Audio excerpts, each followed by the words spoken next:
Hello दोस्तों, YouTube channel super seven से मैं राहुल वैष्णव आपका स्वागत करता हूं। और हमने अपने पिछले वीडियो के अंदर हम जल के बारे में पढ़ रहे थे। आज हम जल की कठोरता और जो भारी जल है D2O और जो हाइड्रोजन पेरोक्साइड H2O2 उसके बारे में पढ़ेंगे। तो मृदु जल और कठोर जल क्या होता है इसके बारे में हम सबसे पहले पढ़ते हैं। जो जल साबुन के साथ आसानी से झाग दे देगा वो जल मृदु जल कहलाएगा, और जो कठिनाई से झाग देता है ये कठोर जल कहलाता है।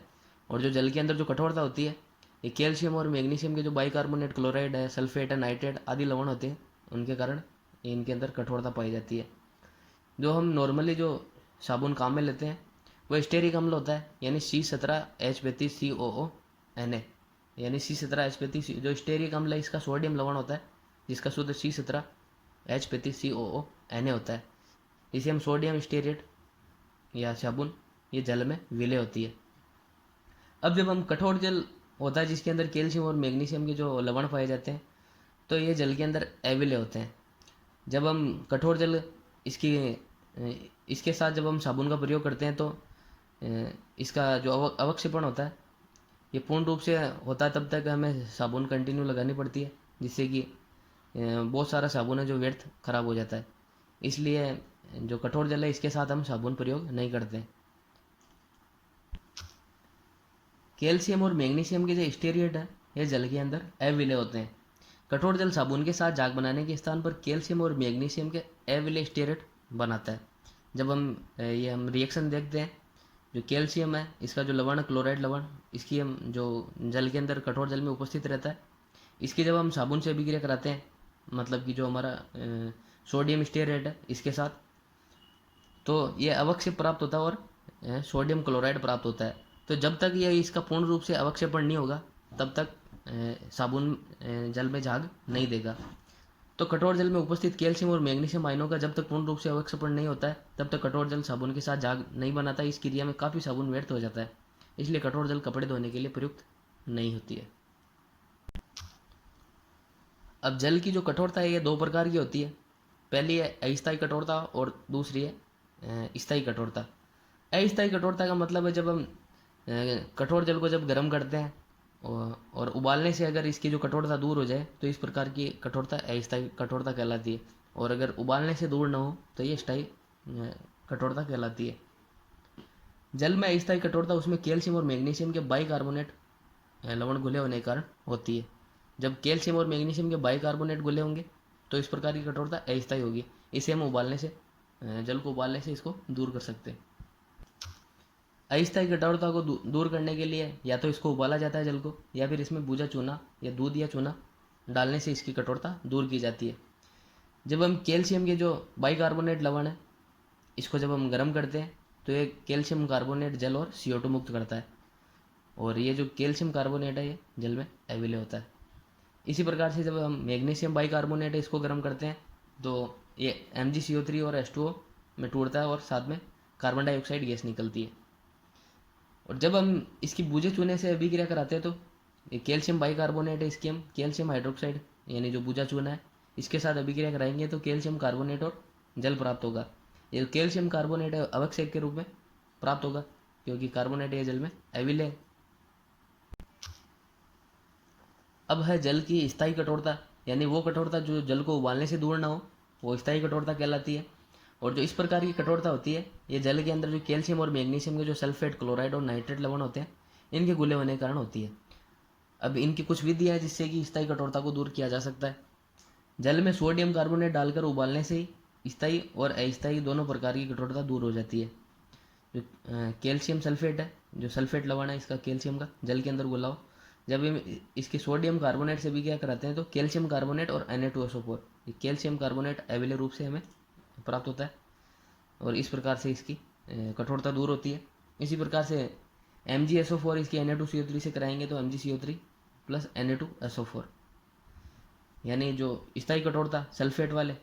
अब अस्थायी कठोरता वाले कैल्शियम बाइकार्बोनेट, इसको हम गर्म करेंगे तो यह सीधा ही हमने पहले देखा था कि कैल्शियम कार्बोनेट प्लस जल और कार्बन डाइऑक्साइड प्राप्त होती है। अब जो जल की स्थायी कठोरता इसको दूर करने के लिए जो मुख्य विधि है परम्यूटेड विधि, इसके बारे में देखते हैं। परम्यूटेड सोडियम जियोलाइट जिसका सूत्र है Na2Al2Si2O8 Na2H2O और सुविधा के लिए हम इसे Na2Z कहते हैं। Sodium zeolite permute Na2Al2Si2 OH.H2O है, इसको हम Na2Z द्वारा प्रदर्शित करेंगे। और जो जल की अगली विधि है यह है आयन विनिमय विधि। जल की कठोरता दूर करने के लिए आयन विनिमय विधि भी प्रयोग की जाती है। इस विधि द्वारा जो जो में जल प्राप्त होगा यह आंसू जल के समान होता है, यानी इसका पीएच जो लगभग 7 के बराबर होता है। अगला जो हमारा टॉपिक है यह भारी जल या D2O। सन 1932 में यूरे नामक वैज्ञानिक ने भारी जल की खोज की थी और इसके अंदर जो हाइड्रोजन का जो ड्यूटेरियम समस्थानिक है यह हाइड्रोजन के रूप में प्रयुक्त होता है और इसे भारी हाइड्रोजन डी का ऑक्साइड भी कहते हैं। और जो साधारण जल होता है उसके 6000 भाग में D2O का सिर्फ एक भाग उपस्थित होता है। भारी जल का निर्माण निम्न विधियों द्वारा किया जाता है। इसमें सबसे पहले है आंशिक द्रवण द्वारा। भारी जल को सामान्य जल में आंशिक द्रवण द्वारा पृथक्करण किया जाता है, यह पहली विधि। दूसरी विधि है सामान्य जल के प्रभाजी आसवन द्वारा। सामान्य जल का आंशिक आसवन एक लंबे प्रभाजित स्तंभ में किया जाता है, यानी जो प्रभाजित आसवन होता है उसमें।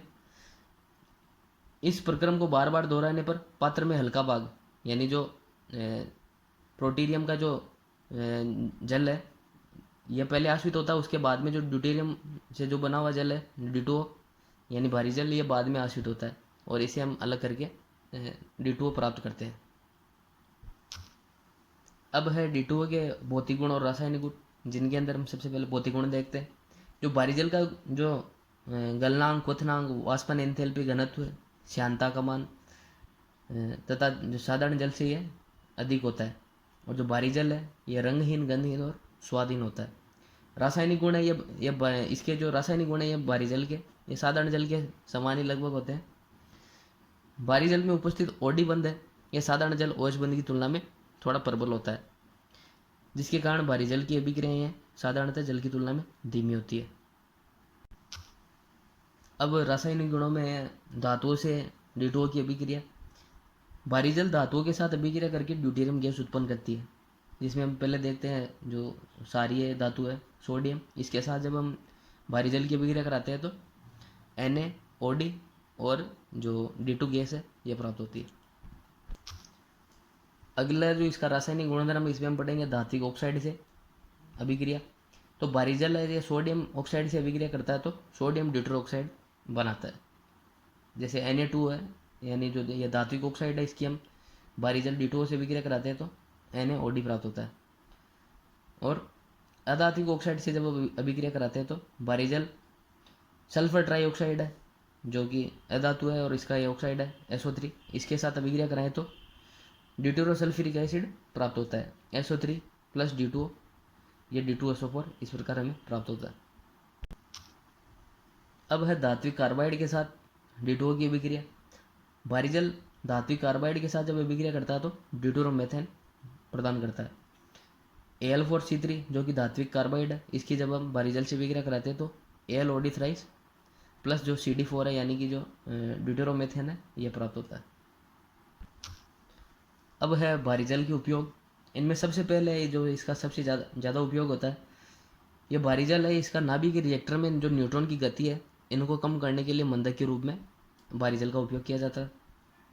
भारी जल का उपयोग ड्यूटेरियम एंड D2 है, इसका विरचन के अंदर भी इसका D2O का उपयोग होता है। भारी जल का उपयोग आयनित और अनायनित हाइड्रोजन है इनके विभेदन के लिए भी किया जाता है। और भारी जल विभिन्न रासायनिक अभिक्रियाओं और जैवतंत्र के अध्ययन के लिए ट्रेसर के रूप में काम आता है। और भारी जल का उपयोग ड्यूटेरियम के अनेक जो दूसरे यौगिक है इनके निर्माण के लिए भी किया जाता है।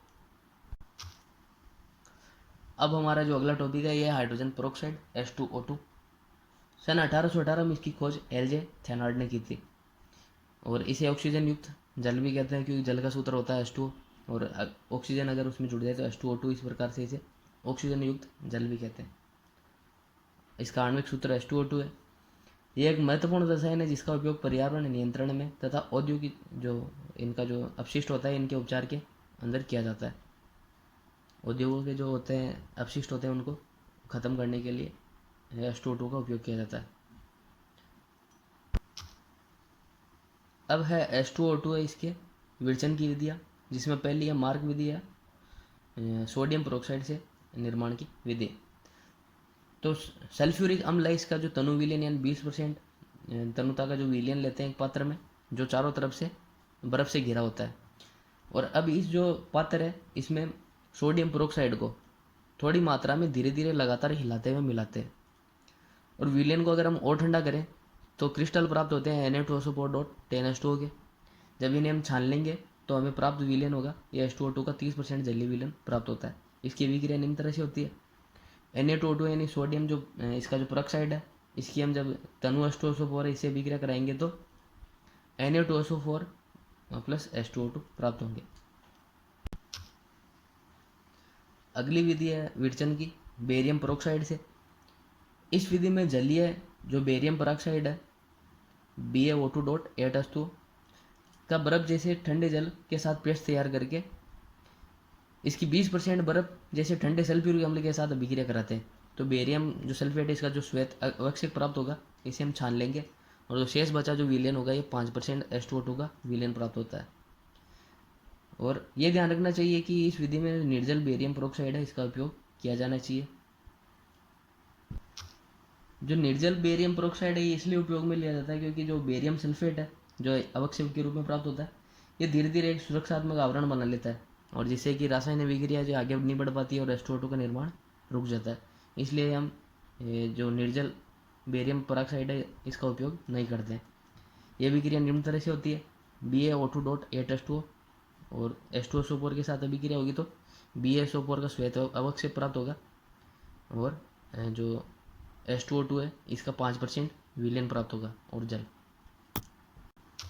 हाइड्रोजन पेरोक्साइड को बेरियम पेरोक्साइड के जल में से ठंडे पेस्ट में से CO2 की धारा गुजार कर भी इसे प्राप्त किया जा सकता है। बेरियम कार्बोनेट के श्वेत अवक्षेप को छान लेते हैं एवं शेष बचा जो विलयन होगा ये हाइड्रोजन पेरोक्साइड का जो 15 से 20% जलीय विलयन प्राप्त होता है।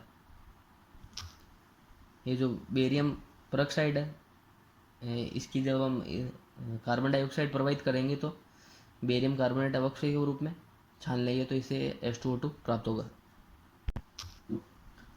अब जो अगली विधि है हाइड्रोजन पेरोक्साइड के निर्माण की है सल्फ्यूरिक अम्ल के विद्युत अपघटन द्वारा। जो 50% सल्फ्यूरिक अम्ल के विद्युत उत्पादन द्वारा परोक्ष डाइसल्फ्यूरिक अम्ल H2H2O8 प्रदान करता है जिसके आसवन पर 30% हाइड्रोजन पेरोक्साइड विलयन प्राप्त होता है। जो H2SO4 होगा जलीय ये 2H प्लस HSO4 माइनस में वियोजित होगा। जब हमें इसकी कैथोड और एनोड पर अभिक्रिया देखते हैं तो जो 2HSO4 माइनस है यह 2HSO4 और 2 इलेक्ट्रॉन प्रदान करता है और जो ये 2 इलेक्ट्रॉन है ये 2H प्लस से जुड़कर H2 प्रदान करते हैं यानी कैथोड पर H2 और एनोड पर 2HSO4। अब जो 2HSO4 है ये अपना पुनर्विन्यास करके H2H2O8 प्रदान करेंगे। जब इसका हम जल अपघटन करते हैं तो H2O2 और 2H2SO4 प्राप्त होता है यानी इस प्रकार से 30% विलयन H2O2 का प्राप्त होता है। अब है H2O2 के भौतिक गुण, जिनमें सबसे पहले है जो शुद्ध रूप से जो हाइड्रोजन पेरोक्साइड होता है यह गाढ़ा द्रव होता है और इसका रंग हल्का नीला होता है और स्वाद है इसका जो कुछ कड़वा होता है। और जो हाइड्रोजन पेरोक्साइड है इसका घनत्व है यानी 1.44 ग्राम प्रति सेमी क्यूब यानी जो जल का घनत्व होता है 1 ग्राम प्रति सेमी क्यूब इससे थोड़ा ज़्यादा होता है। और H2O2 के अणु जल के अणु की अपेक्षा अधिक संगुणित होते हैं क्योंकि इनके अंदर हाइड्रोजन आबद्ध पाया जाता है। और जो इसका गलनांक है ये 272.4 केल्विन है, परंतु इसका जो क्वथनांक है इसका सही रूप से निर्धारण नहीं कर सकते क्योंकि इस ताप से पहले ही H2O2 ये विघटित हो जाता है। लेकिन जो वैरकलन विधि है इसके द्वारा इसका क्वथनांक लगभग 423 केल्विन प्राप्त किया गया। अब हम H2O2 के रासायनिक गुण इनके बारे में पढ़ेंगे। इनमें सबसे पहले विघटन। जो शुद्ध H2O2 है ये प्रकृति में अस्थायी होता है यानी लंबे समय तक पड़े रहने पर या फिर गर्म करने पर जल तथा ऑक्सीजन के अंदर ये विघटित हो जाता है यानी 2H2 है ये 2H2O प्लस O2 इसके अंदर ऊष्मा भी निष्कासित होती है 196 किलो जूल। दूसरा इसका अम्लीय लक्षण, शुद्ध H2O2 है यह प्रकृति में दुर्बल अम्लीय होता है यानी ये नीले लिटमस पत्र इसको लाल कर देगा। तीसरा इसका जो रासायनिक गुण है ये इसकी ऑक्सीकार और अपचायक प्रकृति। जो H2O2 है ये H2O में विभक्त होता है और साथ में ऑक्सीजन प्रदान करता है। तो जब हम देखते हैं जो ऑक्सीजन है यहाँ पर इसकी जो ऑक्सीकरण अंक है ये -1 है, जो कि यहाँ पर बढ़कर 0 हो जाता है, यानी ऑक्सीकरण अंक में वृद्धि होती है, जिसके कारण यहाँ पर ऑक्सीकरण होता है। और जो यहाँ पर इसका ऑक्सीजन का जो ऑक्सीकरण अंक है ये -1 है, और जब H2O के अंदर देखते हैं तो ये -2 होता है, यानी ऑक्सीजन इसके ऑक्सीकरण अंक में कमी भी होती है। यानी एक साथ ऑक्सीकरण अंग में ऑक्सीजन की वृद्धि और कमी होने के कारण ऑक्सीकरण और अपचयन दोनों क्रियाएं साथ होती है। चौथा जो इसका रासायनिक गुण है ये इसकी ऑक्सीकारक प्रकृति।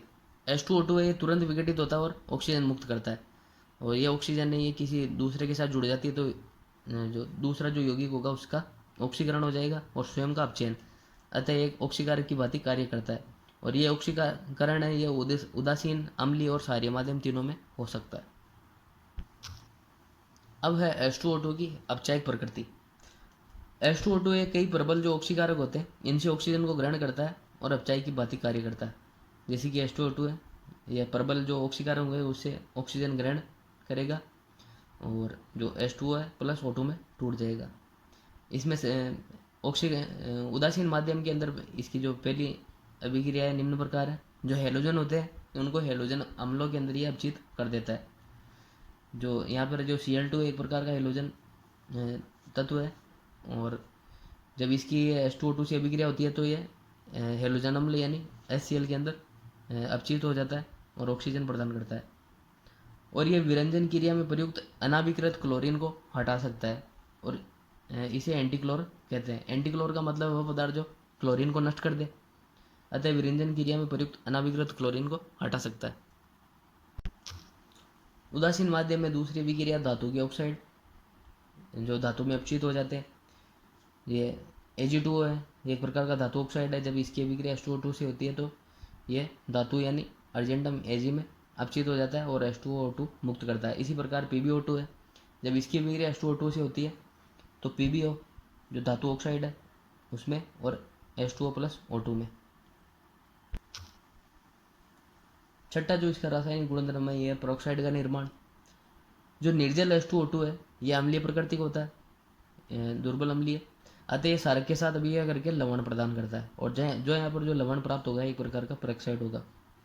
जो Na2CO3 है क्षारक है, इसकी अभिक्रिया हम H2O2 यानी अम्ल से कराते हैं तो Na2O2 जो कि लवण है पेरोक्साइड और जल तथा कार्बन डाइऑक्साइड प्रदान करता है। सातवां जो इसका रासायनिक गुणधर्म है यह विरंजन क्रिया। विरंजन का अर्थ है किसी का जो रंग है इसको खत्म करना यानी रंगहीन बनाना। H2O2 एक मृदु विरंजक पदार्थ के रूप में कार्य करता है। ऑक्सीकरण अभिक्रिया के कारण इसकी जो विरंजन क्रिया होती है H2O2 है यह H2O प्लस ऑक्सीजन में वियोजित होता है, और ये जो नवजात ऑक्सीजन है यह रंगीन पदार्थ के साथ क्रिया करके रंगहीन हो जाता है। इस प्रकार से ये विरंजन क्रिया दर्शाता है। आठवां जो रासायनिक गुणधर्म है यह योगात्मक अभिक्रिया। जो H2O2 है यह स्वयं एथिलीनिक श्रृंखला से जुड़ने में सक्षम है। जो एथिलीन है जब इसकी हम H2O2 से अभिक्रिया देखते हैं तो इसका ये द्विबंध टूट जाता है और दोनों ओर ये OH के रूप में H2O2 जुड़ जाता है, यानी एथाइलिन ग्लाइकोल प्राप्त होता है। अब है H2O2 की संरचना। H2O2 एक डाईहाइड्रोक्सी यौगिक है क्योंकि इसके अंदर OH पाया जाता है, और जिसे हम HOOH से प्रदर्शित करते हैं, यानी दो इसमें OH बंध और एक ऑक्सीजन यानी पेरोक्साइड बंध पाया जाता है, और जो ऑक्सीजन बंध है इसे हम पेरोक्साइड बंध कहते हैं। ये एक असमतलीय अणु है क्योंकि दोनों जो OH आबंध है ये अलग अलग तलों में स्थित होते हैं, अतः यह एक समतल की बात ही नहीं दिखता है, और अलग अलग समतलों में OH बंध पाए जाते हैं। तलों के मध्य अंतरा समतलीय या द्वितल कोण है, ये गैसीय अवस्था में 111.5 डिग्री होता है, और क्रिस्टलीय अवस्था में जो हाइड्रोजन बंध है ये घटकर 90.2 डिग्री ये हो जाता है। यहाँ हम H2O2 की जो संरचना ये देखते हैं तो जो गैसीय अवस्था होती है उस समय ये OH बंध की लंबाई 95 पिकोमीटर, और जो ऑक्सीजन यानी जो पेरोक्साइड आबंध है इसकी लंबाई 147.5 पिकोमीटर होती है, और जो OH बंध है और ऑक्सीजन बंध है इसके मध्य जो बंध कोण होता है 94.8 डिग्री, और जो दोनों जो तल है इनके मध्य कोण होता है 111.5 डिग्री। जब गैस अवस्था से हम ठोस अवस्था होती है तो ये जो कोण है ये घट जाता है, जो 111.5 डिग्री से 90.2 डिग्री हो जाता है। और साथ ही साथ जो इनकी जो बंध लंबाई है इनमें भी परिवर्तन होता है। जो ऑक्सीजन हाइड्रोजन की जो बंध लंबाई है ये ठोस अवस्था में 98.8 पिकोमीटर, और जो ऑक्सीजन ऑक्सीजन आबंध है यह लंबाई घटकर 145.8 पिकोमीटर हो जाती है। अब जो हमारा टॉपिक है ये है H2O2 का भंडारण, यानी हाइड्रोजन पेरोक्साइड है, इसका भंडारण किस प्रकार से किया जाता है। जो प्रकाश है इसकी उपस्थिति में मंद प्रभाव से धीरे धीरे ये जो H2O2 है कुछ समय बाद विघटित होकर जल और O2 में विघटित हो जाता है, जो कि हमने इसके रासायनिक गुणधर्मों में पढ़ा था। और किसी धातु की सतह या सार की सूक्ष्म मात्रा जो कांच में स्थित होती है इसकी उपस्थिति में उपयोग अभिक्रिया उत्प्रेरित होती है। अतः H2O2 है इसके भंडारण में मोम के जो स्तर से युक्त कांच की बोतल है प्लास्टिक पात्रों में अंधेरे के अंदर ये रखते हैं ताकि ये अभिक्रिया ना हो और ये वियोजित ना हो। और H2O2 में कुछ भाग यूरिया को मिलाते हैं जो H2O2 को स्थायी बनाए रखता है, यानी ये विघटित नहीं होता है यूरिया के कारण, इसलिए इसमें कुछ मात्रा में यूरिया मिलाते हैं। और H2O2 है ये धूल के कणों से दूर रखा जाता है, क्योंकि धूल के कणों से ये H2O2 है ये विस्फोटी अपघटन प्रेरित करता है और एक प्रकार से विस्फोटक के रूप में प्रयुक्त हो जाता है। अब है हाइड्रोजन पेरोक्साइड के उपयोग। इनमें सबसे पहले है यह मुलायम और सूक्ष्म पदार्थों के विरंजन के लिए एक विरंजक की तरह कार्य करता है, जो कि इसमें इसके रासायनिक गुणधर्मों में हमने पढ़ा था, ताकि ये विरंजक के रूप में काम आए। और जो शीशे की पेंटिंग है इसके रंग को पुनः प्राप्त करने के लिए भी इसका उपयोग किया जा सकता है। यह घावों, कान और दांत को धोने के लिए जो प्रतिरोधी होती है इसके अंदर ये परहाइड्रल के नाम से काम में आता है। यह दूध, शराब और अन्य द्रवों के संरक्षण में काम आता है। यह वस्त्र उद्योग में विरंजन के लिए एंटीक्लोर की भांति कार्य करता है, जो एंटीक्लोर में हमने देखी थी उदासीन माध्यम में अभिक्रिया। और बहुत से कार्बनिक और अकार्बनिक पेरोक्साइड है, इनके निर्माण में भी हाइड्रोजन पेरोक्साइड का उपयोग होता है। आज की वीडियो में दोस्तों इतना ही, और हम अगले वीडियो के अंदर S ब्लॉक तत्व है इनके बारे में पढ़ेंगे। और अगर वीडियो अच्छा लगे तो दोस्तों वीडियो को लाइक कीजिएगा, शेयर कीजिएगा और चैनल को सब्सक्राइब कीजिएगा। Thank you.